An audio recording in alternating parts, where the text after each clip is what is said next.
아멘.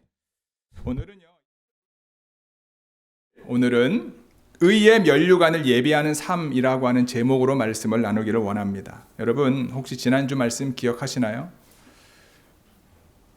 네, 한 분 대답하셨습니다. 네. 하나님의 시간 속에서 우리는 어떻게 살아야 될까? 이게 지난주 설교 말씀 제목이었죠. 성경을 통해 얻게 된 예수 그리스도 안에 있는 믿음으로 말미암는 구원에 이르는 지혜, 그 안에 거하는 삶을 살아야 된다. 하나님께서 우리를 부르셔서 좋은 소식을 전하라고 우리의 삶의 자리에 보내셨다.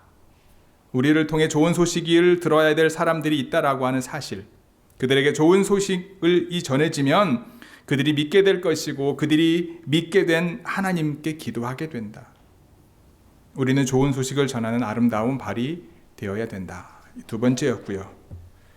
세 번째는요, 세상의 마지막 때가 되면 사람들이 바른 교훈을 받지 않는데 바른 교훈을 따르기 위해 힘든 훈련 과정 가운데 나오기도 싫어합니다. 편한 삶을 원하고요. 그 다음에 편리한 삶을 추구합니다. 그들은 자신의 개인적인 욕심과 욕망을 채우는 것에 최고의 목표를 둡니다. 자신들의 욕심을 채울 수 있는 스승을 찾고요. 어디 가나 그런 사람들을 만날 수 있다.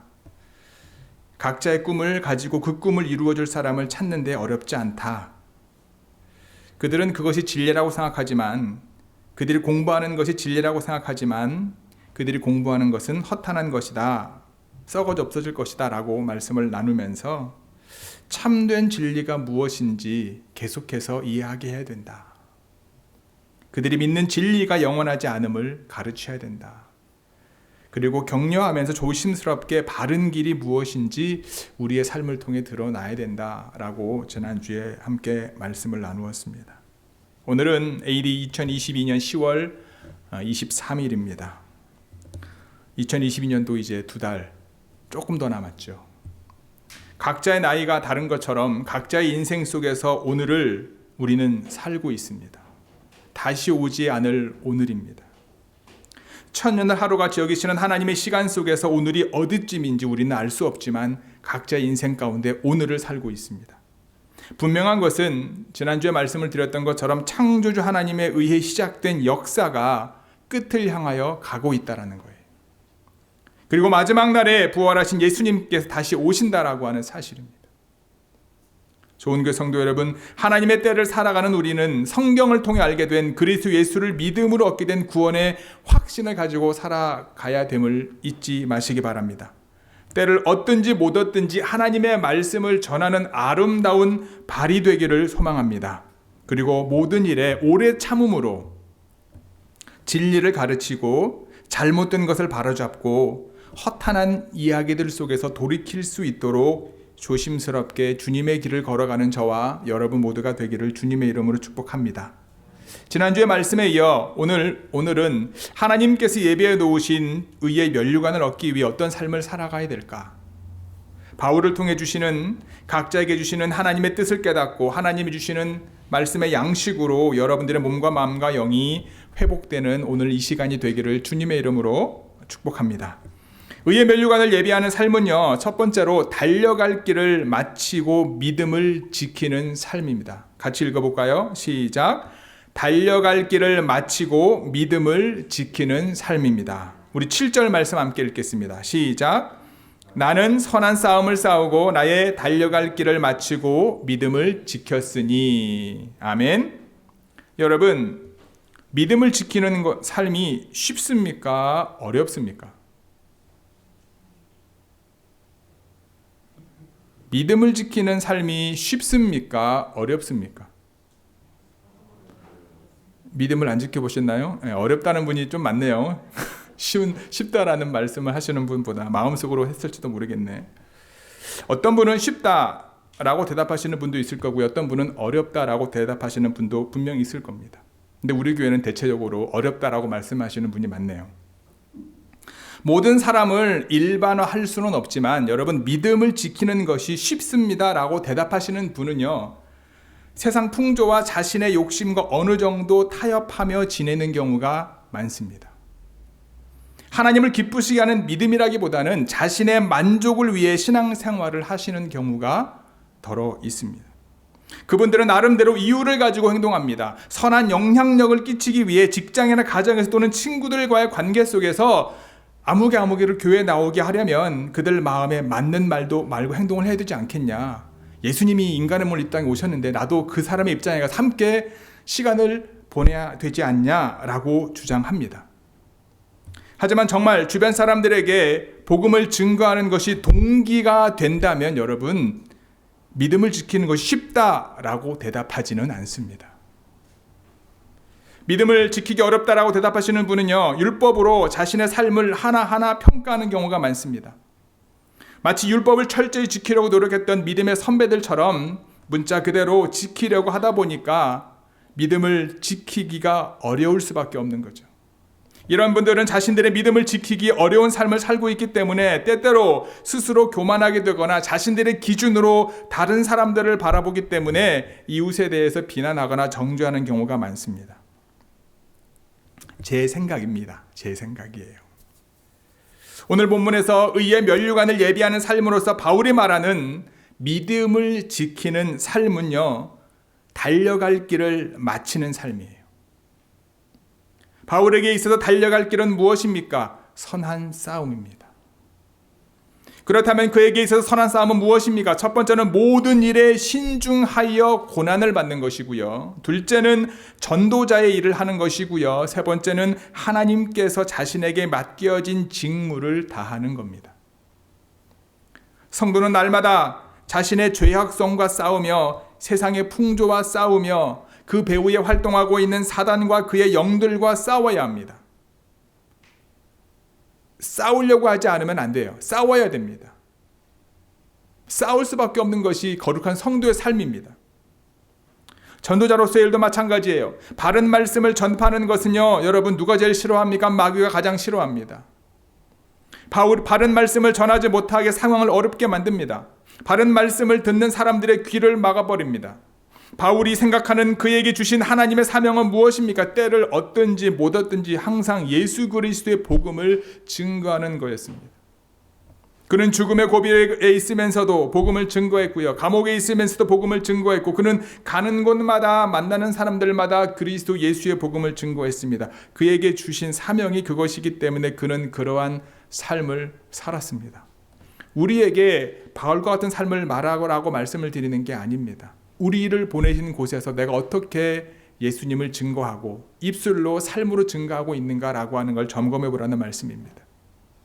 바울은 선한 싸움을 싸웠고 달려갈 길을 마쳤고 믿음을 지켰기 때문에 그는 의의 면류관이 예비되어 있음을 확신하고 있는 거예요. 믿음을 지키기 쉽다 생각하시는 분들은 그 믿음이 자신의 만족을 위한 믿음인지 아니면 하나님을 기쁘시게 하는 믿음인지 점검해 보아야 합니다.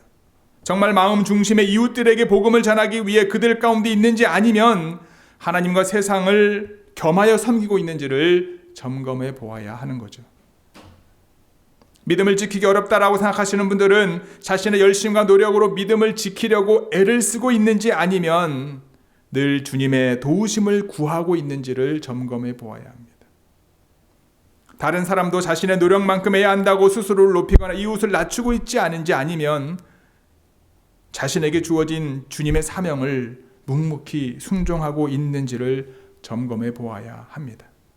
바울의 고백처럼 우리의 내면과 관계 속에서 매일 일어나는 영적 싸움을 피하지 말고 싸우고 각자에게 주어진 길을 달려가며 마지막 순간까지 믿음을 지켜서 의로우신 재판장이신 예수님으로부터 의의 면류관을 받는 저와 여러분 모두가 되기를 주님의 이름으로 간절히 축복하고 기도합니다. 의의 면류관을 예비하는 삶은요, 두 번째로 하나님께서 주시는 힘으로 사는 삶입니다. 함께 읽겠습니다. 시작. 하나님께서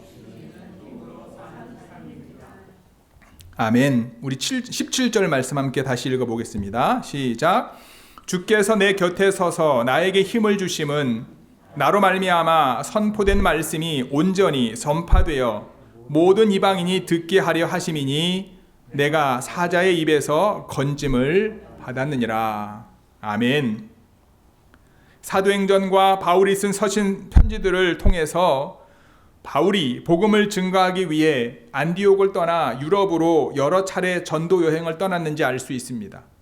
그는 가는 곳마다 예수 그리스도의 복음을 증거했습니다. 그는 유럽의 많은 교회들을 개척했습니다. 교회가 세워지기 정말 어려운 곳에서도 그는 천막을 만드는 일을 하면서도 자신의 삶을 드렸습니다.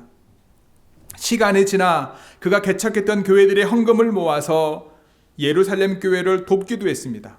그가 감옥에 갇혔을 때에도 성도들의 헌금과 헌신에 대해 감사했던 내용들도 기록되어 있습니다. 그런데 오늘 본문의 16절의 말씀에 바울은 이렇게 고백합니다. 같이 읽어볼까요? 시작.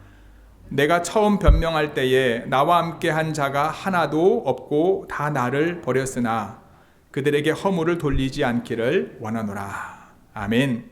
복음을 증거할 때, 그것에 대해서 변호할 때 주변에 아무도 없었다라는 거예요. 지금은 주변에 누가만 있다라는 거예요. 바울이 바나바와 처음 전도 여행할 때 마가가 동행했었지 않습니까? 근데 힘들어서 집으로 돌아갑니다. 이 일로 바나바와 다투었습니다. 두 번째 전도 여행을 할 때 마가 문제로 바나바와 결국 결별하게 됩니다. 모세 시대의 이스라엘 백성들의 지도자들 중에 한 사람이었던 고라 자손 기억하십니까? 모세를 대적했던 것처럼 예수님이 12제자였다가 예수님을 배반하여 예수님을 제사장들에게 팔았던 가론 유다처럼, 구리 세공업자 알렉산더라고 하는 사람은요, 바울이 세운 교회의 직분자를 세웠지만 착한 양심을 버리고 믿음을 배신했다라고 오늘 본문은 이야기합니다. 그 때문에 바울이 힘든 일을 겪었다라는 거예요. 그뿐 아니라 디오드레베라고 하는 사람은요, 으뜸되기를 좋아하고 형제들을 영접하지 않고 오히려 영접하는 형제들을 금하여 교회에서 내쫓는 일을 했습니다. 그런데 바울은 그들에게 허물을 돌리지 않았고 디모데에게도 그들에게 허물을 돌리지 말라라고 말합니다. 바울이 그렇게 고백할 수 있는 이유는요, 주님께서 그의 곁에 서서 자신에게 힘을 주셨고 방해자들과 대적자들이 있었음에도 불구하고 주님께서 선포된 말씀이 온전히 전파되어 모든 이방들에게 듣게 하셨기 때문입니다. 자신에게 주어진 인생을 살아가며 많은 방해자들과 힘든 일이 있었어요. 그것에 매이다 보면 하나님이 하신 일들을 잊어버리게 되는 거죠. 바울이 그렇게 얘기하는 거예요. 힘들고 여러 가지 일들이 많았지만, 방해하는 사람들이 많았지만, 내가 믿고 세운 사람들이 나를 대적하는 사람들이 되었지만, 그럼에도 불구하고 하나님이 나로 하여금 선포되어진 복음의 메시지가 이방 사람들에게 전파되어진 것을 그가 보았기 때문에 자신들을 대적하고 자신이 믿었던 사람들이 자신에 대해서 반대하는 것에 대해서 긍휼한 여김을 받아라, 하나님께 맡기라고 얘기하는 거예요. 어디에 포커스를 맞추어야 되는지 바울은 디모데에게 말하고 있는 거예요. 우리가 신앙생활 하다 보면 여러분, 아예 나와 다른 사람, 세상에 있는 사람이 나를 배신하면요, 그냥 그런가 보다 그래요. 왜냐? 원래 그런 사람이니까. 근데 내가 믿었던 사람, 나와 함께 같은 길을 걸어왔던 사람이 나와 갈라지고 헤어지고 오히려 그것 때문에 서로 비난하고 대적하는 모습 가운데 있을 때 얼마나 힘들고 어렵습니까? 같이 가야 될 사람이 그런 상황에 놓여 있으면 얼마나 힘들고 어려워요. 그런데 그 사람과 상황에 우리의 마음을 빼앗기게 되면 하나님이 나와 함께 하셨던 그 놀라운 일들이 사라져버리게 되고요. 하나님께서 내 입술과 내 삶을 통해 선포되어졌던 놀라운 역사와 복음의 증거들이 하나님의 은혜 가운데 흘러갔던 것들을 잊어버리게 된다는 거예요. 복음은 영혼을 구원하는 말씀입니다. 주님께서 복음을 전하는 사람들을 강건케 하시는 것은요, 그 말씀이 전파되어서 택한 백성이 구원받게 되기 때문입니다. 한 영혼이라도 구원받는다면 그 자리에 가서 내가 모함을 받는 거 오케이, 바울이 얘기하는 거예요. 극심한 반대와 비난 그리고 위협과 고난이 바울에게 있었지만 하나님께서 그를 사자의 입에서 건지셨다는 거예요. 사자의 입이라고 하는 것은 그를 죽이려는 무서운 악의 세력을 비유한 말입니다. 지난주에 잠깐 말씀을 드렸지만, 이제 호피 제가 선교지에 가서 거기 심 권사님이라는 분을 만나서 이런저런 얘기를 쭉 들었지 않습니까? 그를 위협하고 그를 그곳에서 내쫓기 위해서 그 마을 지도자들이 얼마나 치사하게, 그리고 그 땅 원래 주인의 어떤 친척들이 얼마나 힘들게 했는지 몰라요. 호피 인디언하고 결혼했지 않습니까? 그래서 이 호피 인디언하고 여기 우리 심 권사님이랑 결혼한 자녀들은 쉽게 말하면 호피고 해프 한국 사람이잖아요. 근데 그 아버지가 지혜롭게 이들을 호피, 쉽게 말하면 호적에 넣은 거예요. 이것 때문에도 말이 많았었다고 얘기를 하더라고요.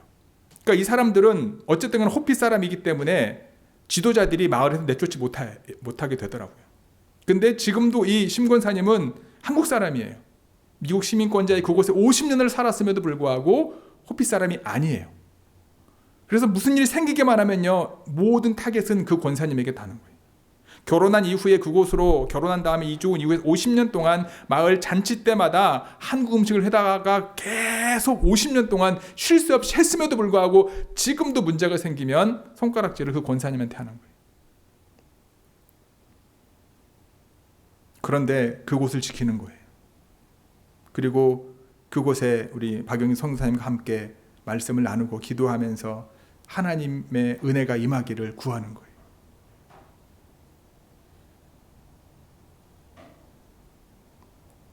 하나님이 구해주시는 거죠. 지난주도 잠깐 말씀을 드렸지만 그 땅 때문에 그를 내쫓고자 했던 사람들이 신기하게 죽어가는 거예요. 마을 지도자가 죽지 않나, 그걸 같이 했던 친척 중에 딸들이 죽지 않나. 그래서 한참 그 부분 때문에 내쫓으려고 그러면 한 명씩 죽고, 최근에도 내쫓으려고 그랬더니 또 한 명씩 죽고 이런 일들이 계속 발생하는 거예요. 그들의 입에서 나오는 얘기인 거, 그들의 그 클레나 그 부족에 있는 분들이 입에서 나오는, 그러니까 이제 심 권사님이 믿는 하나님이 하신 일이다라고 하는 얘기들을 그분 입에서 나오는 거예요. 사단의 입에서 구해주셨다. 바울의 사도행전이나 서신서를 보다 보면 정말로 매 맞은 것은 기본이었지 않습니까? 풍랑을 만난 것도 기본이었죠. 독사에게 물려도 죽지 않습니다. 그런 일들이 되게 많지 않습니까? 하나님께서 바울을 구해주셨다라는 거예요. 그러니까 자기를 대적하는 몇몇 힘들고 어렵지만 그분들보다 하나님이 나와 함께 하시고 나를 통해서 복음이 증거되게 하고 내 복음을 듣고 하나님이 나를 통해 복음이 이방인들에 전파되어지는 것을 보니까 그건 하나님이 하실 거야. 나는 이거에 집중할 거야. 디모데에게도 너도 다른 거 집중하지 말고 하나님이 너를 통해서 복음이 증거되는 것에 집중하라고 얘기하는 거예요. 우리 하나님께서 우리에게 주신 복음의 능력으로 사는 삶은요, 때로는 외롭습니다. 바울이 고백하는 거예요. 세상 풍조와 다른 삶을 추구하지만 세상 속에 살아야 하기 때문에 외로운 거예요. 복음의 능력으로 사는 사람들끼리 모여 살면 얼마나 좋겠습니까? 세상 정신으로 사는 사람과 함께 어울려 살아야 되기 때문에 어려운 거예요. 나와 가장 가까이에 있는 가족이나 친구들이 함께 복음의 능력으로 살면 그나마 좋겠는데 그러지 못할 때 참으로 외로운 거예요. 복음을 증거하는 삶은 어떻습니까? 요즘 시대 예수님의 복음 즉 예수님의 십자가와 고난을 이야기하는 것만으로 문전박대 당합니다. 오히려 잘못 믿고 있다고 말을 듣는 경우도 있습니다. 중세시대 핍박만 받고 순교를 강요하던 기독교가 국교로 정해지고 난 다음에 어떤 일이 발생합니까? 교회와 교회 지도자들이 타락의 길을 걷게 됩니다. 예수 그리스도의 삶을 따라야 할 이들이 세상 정신과 권력의 지지로 권력을 차지하고 부를 축적하기 시작합니다. 미랄로 썩어져 세상에 복음을 증거하며 살아야 할 그리스도인들의 삶이 세상을 미랄로 만들어 자신이 높아지고 부유해진 교회의 재산으로 교회들을 사치스럽게 지키기 시작합니다. 우리가 유럽이나 아니면은 이제 그리스나 이런 데 가서 여행을 하다 보면 성지순례를 가더라 아니면 일반 그냥 여행을 하다 보면 그 캐톨릭 철치나 이런 처치들이 얼마나 웅장합니까? 기가 막히죠. 때로는 무섭기도 합니다. 근데 생각해 보세요. 어떻게 이게 지어졌는지, 하나님의 역사심으로 지어졌는지 아니면 어떻게 상상 한번 해보세요. 자신들이 높아지고 부유해진 교회의 재산으로 교회들을 사치스럽게 짓기 시작합니다. 일반화에 오류를 범하는 것 같지만 지금 미국의 교회들이 또는 한국의 교회들이 중세시대 교회와 목회자들의 모습과 유사한 것 같습니다. 그러다 보니 십자가의 복음이 힘을 잃어버리고 말았습니다. 하나님께서 우리에게 주신 복음이 아니라 사람에 의해서 만들어진 복음이 득세하고 있습니다. 이와 같은 때에 우리는 어떤 삶을 살아야 할까요? 바울처럼 우리 곁에 서서 우리를 지지해 주시는 하나님께서 주시는 힘으로 살아야 될 줄 믿습니다. 비록 내 주변에 많은 사람들이 없다 할지라도 내 입술을 통해 선포되어진 말씀, 내 삶을 통해 드러난 하나님의 말씀이 온전히 전파되게 하시는 하나님께서 주시는 힘으로 살아야 합니다. 바울은 복음 전파를 방해하는 사람들, 그를 대적하는 사람들, 그리고 그와 함께 있다가 세상이 좋아 떠난 사람들을 비난하지 않습니다. 그들을 주님께 맡기고 바울은 하나님께서 주시는 힘으로 살아가는 거예요. 저 또한 여러분들께 권면합니다. 세상을 비난하고 큰 교회들과 잘못된 길을 가는 것처럼 보이는 목회자들을 비난하는 것이 아니라 하나님이 나에게 주신 길을, 믿음의 길을 묵묵히 걸어가면 돼요. 하나님이 나에게 주시는 힘으로 내가 살아가면 돼요. 좋은 교회 성도 여러분, 누군가와 무엇인가를 비난하는 시간에 주님의 힘을 의지하시기 바랍니다. 예수 그리스도의 십자가의 복음을 묵상하시기 바랍니다. 여러분의 입술과 삶을 통해 선포되어진 하나님의 말씀은 하나님께서 친히 온전히 전파되게 하실 것임을 믿으시기 바랍니다. 여러분 곁에서 서서 힘을 주시는 하나님께서 예비해 주신 의의 면류관을 받는 좋은 교회 성도 여러분 모두가 되기를 주님의 이름으로 기도합니다. 의의 면류관을 예비하는 삶은요, 세 번째로 하나님께서 건져내시고 인도하는 삶입니다. 같이 읽겠습니다. 시작. 하나님께서 아멘. 우리 18절 말씀 함께 읽겠습니다. 주께서 나를 모든 악한 일에서 건져내시고 또 그의 천국에 들어가도록 구원하시리니 그에게 영광이 세세 무궁토록 있을지어다. 아멘. 하나님께서는 바울을 모든 악한 일에서 건져내셨고 하나님의 나라에 들어가기까지 그를 인도하실 것입니다. 바울뿐 아니라 주님의 신실한 모든 종들과 자녀들도 그렇게 될 것입니다. 바울은 자신의 임박한 죽음을 충분히 인지하고 있었습니다. 6절 같이 읽겠습니다. 시작. 전제와 같이 내가 벌써 부어지고 나의 떠날 시각이 가까웠도다.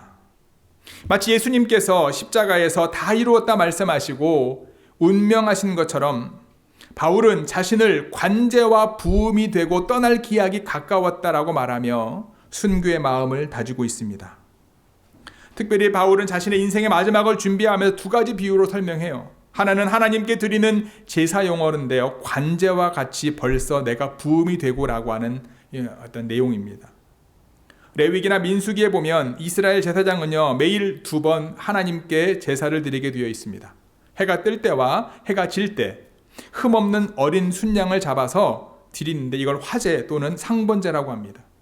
그때 제물로 사용되어지는 순양 위에 붓는 포도주를 관제 또는 전제라고 합니다. 신약 성경에 관제라는 말이 2번 나와요. 빌립보서 2장 17절, 빌립보서도 사도 바울이 쓴 책이죠. 빌립보서 2장 17절에 이런 말씀이 있습니다. 만일 너희 믿음의 제물과 봉사 위에 내가 나를 관제로 드릴지라도 나는 기뻐하고 너희 무리와 함께 기뻐할 것이다. 즉 바울은 빌립보 교회 성도들의 믿음의 제물과 봉사 위에 포도주를 붓듯이 자신을 관제로 드릴지라도 빌립보 성도들과 함께 기뻐한다라고 고백하는 거예요. 여기서 바울은 자신을 관제로 드리겠다라고 고백하는 거예요. 근데 그것은 현재 일이 아니라 미래에 일어날 일들인 거죠. 그러나 오늘 본문에서는요, 그가 얘기했던 대로 관제와 같이 벌써 내가 부음이 되었다라고 고백한 거예요.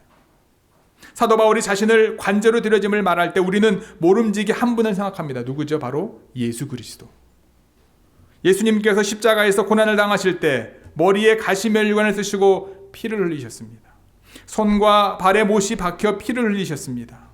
창의 옆구리에 찔려 피를 흘리셨습니다. 예수님께서 흘리신 보혈은 온 인류의 모든 죄를 용서하기 위해 쏟아 부으신 관제일 수도 있는 거죠. 바울은 나의 떠날 기약이 가까웠다라고 고백하면서 자신의 죽음에 대해 예고하고 있습니다. 세상 사람들은 인생은 나그네 길이라고 표현합니다. 어디로 왔다 어디로 가는지 모른다라고 유행가 가사가 말하듯이. 그러나 성경은 믿음을 가진 성도들을 하나님께서 예비하신 본향, 거룩한 성을 향해 가는 순례자라고 말하고 있습니다. 좀 더 정확히 말씀을 드리면 성도의 삶은요, 항해자의 길인 거예요. 성도는 예수 그리스도를 구주로 영접함으로써 구원의 항구에 입항할 수 있는 허가를 받는 거예요. 비록 그 항해에서 파도가 치고 풍랑이 몰아칠 수도 있지만 성도의 삶은 언제나 안전한 구원의 포고를 향해 가는 항해자의 길이다라는 거예요. 다메섹 도상에서 빛 가운데 예수님을 만난 사도 바울은 그의 인생을 세 가지로 요약할 수 있습니다. 선한 싸움을 싸웠고 자신의 달려갈 길을 마쳤으며 믿음을 지켰다. 그가 믿음을 지킬 수 있었던 것은 모든 악한 일에서 하나님께서 그를 건져 주셨기 때문입니다. 복음의 능력으로 살면서 겪게 되는 모든 어려움을 두려워하지 않을 수 있었던 이유는 하나님께서 건져 주실 것이라고 하는 확신 때문이다. 그리고 그러한 삶이 곧 하나님께서 그를 천국으로 인도하시는 과정임을 바울은 알고 있었습니다. 지난주에 말씀드렸던 것처럼 세상의 마지막 때가 되면 사람들은 바른 교훈을 받지 않습니다. 바른 교훈을 따르기 위해 힘든 훈련 과정에 나아가지도 않습니다. 요즘 우리가 팬데믹 이후에 우리의 삶을 돌아보고 성도들의 삶을 돌아보면서 분명한 것은요, 팬데믹 이전보다 좀 더 편한 것을 원하는 거예요.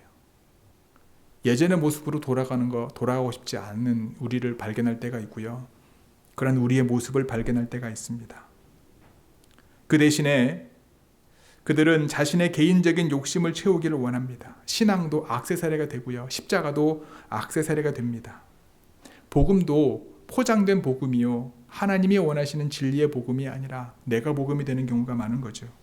그리고 그거에 맞는 사람을 찾아갑니다. 쫓아갑니다. 하지만 바울처럼 하나님께서 예배해 놓으신 의의 면류관을 받기 위해 오늘도 복음을 전하는 아름다운 발이 저와 여러분들이 되기를 소망합니다. 하나님께서 건지시고 인도하시는 삶의 순종함으로 의의 면류관이 예비되었음을 바울이 믿음으로 고백한 것처럼 우리도 그 믿음의 확신을 가지고 이번 한 주간도 승리하시는 좋은 교회 모든 성도 여러분들이 되시기를 주님의 이름으로 간절히 축복하고 기도합니다. 아멘.